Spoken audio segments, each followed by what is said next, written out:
El Clasico জয়ের পর নড়েচড়ে বসেছে মাদ্রিদ কর্তৃপক্ষ।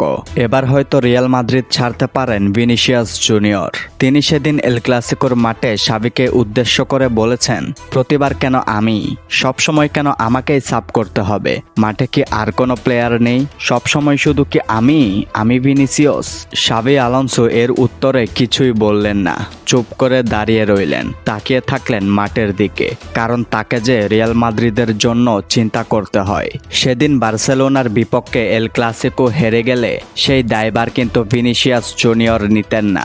সেই দায়ভার এসে পড়তো সাবি আলোনসোর কাঁধেই। তবে একটু দেখে আসি, সেদিন কি ভিনিসিয়াস জুনিয়রকে সাব করানো খুব বেশি দরকার ছিল? প্রথম থেকেই ভিনিসিয়াস জুনিয়র অসাধারণ পারফরমেন্স করতে থাকে। সান্তিয়াগো বার্নাব্যুতে গতির ঝড় তুলে বার্সা ডিফেন্ডারদের নাকানি চোপানি খাওয়াতে থাকে। জুলস কুন্ডে, ফ্র্যাঙ্কি ডিয়ং, পাউ কুবার্সি, তারা তিনজন তাকে মার্ক করেও যেন ধরে রাখতে পারছে না।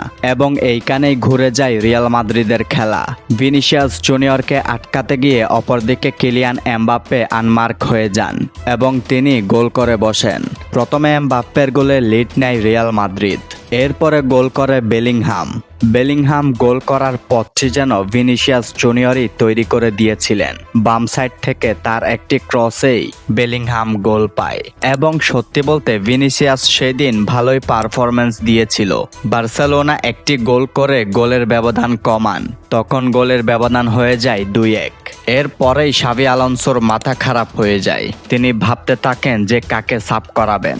এরপরেই ভিনিসিয়াস জুনিয়রকে সাব করানোর সিদ্ধান্ত নেন। মাঠে নিয়ে আসেন রদ্রিগোকে। কারণ হচ্ছে রদ্রিগো ভালো ভালো কামব্যাক দিতে পারে রিয়াল মাদ্রিদকে। তিনি এর আগেও গুরুত্বপূর্ণ সময়ে রিয়াল মাদ্রিদকে কামব্যাক করিয়েছিল। ম্যান সিটির বিপক্ষে কামব্যাক তো তার ইতিহাস হয়ে আছে। মূলত গোলের ব্যবধান বাড়ানোর জন্যই রদ্রিগোকে মাঠে নিয়ে আসেন এবং ভিনিসিয়াস জুনিয়রকে সাব করান। এরপরে ভিনি তার মেজাজ হারিয়ে ফেলে এবং ভিনি তার এজেন্টকে বলে দিয়েছে, আমার সাথে যদি এরকম করতে থাকে তাহলে এই সিজন শেষেই আমি ক্লাব ছাড়তে বাধ্য হব। কোনো ম্যাচে বেঞ্চে রাখবে, কোনো ম্যাচে সাব করাবে। আমি কোনো ম্যাচেই 90 মিনিট গেম টাইম পাচ্ছি না। যদি এই সিজন বাকিগুলো ম্যাচ আমার সাথে এরকম করা হয় তাহলে আমি রিয়াল মাদ্রিদ ছেড়ে যেতে বাধ্য হব। এবং তার এরকম বক্তব্যে তার পাশে দাঁড়িয়েছেন তারই সতীর্থ টনি ক্রুস। তিনি বলেছেন, ভিনিসিয়াস সেদিন ভালোই পারফরমেন্স করেছিল এবং তাকে সাব করানোটা মেনে নিতে পারছি না। ভিনির জায়গায় আমি থাকলে আমিও একই কাজটাই করতাম।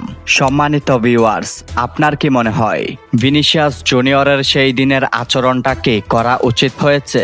এবং রিয়াল মাদ্রিদে বর্তমানে কিলিয়ান এমবাপ্পে ছাড়া আর কোনো ফরওয়ার্ডই 90 মিনিট সময় পাচ্ছে না। আপনার কি মনে হয় এই অবস্থায় কি রিয়াল মাদ্রিদ ছেড়ে যাওয়াটা উচিত হবে ভিনিসিয়াস জুনিয়রের জন্য?